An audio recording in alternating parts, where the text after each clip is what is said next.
Welcome to Man Does Tech, where I solve the problems you didn't even know you had. You begin at the Crossroads contract by verifying the objective and time limit. This shapes route choice and risk. First, pick personas with appropriate resistances and skills. Curse or fire often appears, so prepare accordingly. Once done, load consumables like SB elixirs and medikits. They buy you room to experiment. Make sure your party order favors your tactic.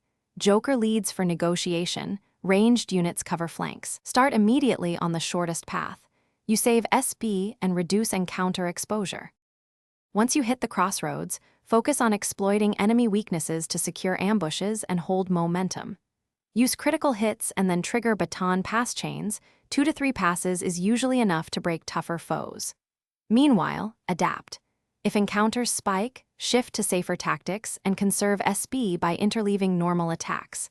Make sure to use negotiation only when safe. It yields items and info. Keep an eye on HP and SB totals, and retreat or heal proactively if damage accumulates.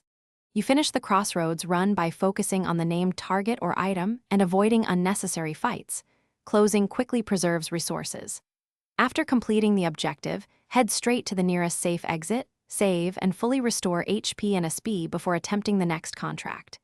If something went wrong, persistent failures or deaths, then stop and adjust. Level up your personas, fuse for specific resistances, or change weapons and accessories. That one adjustment usually fixes repeated stalls and keeps progress steady. Thanks for watching. If you found this helpful, don't forget to like and subscribe.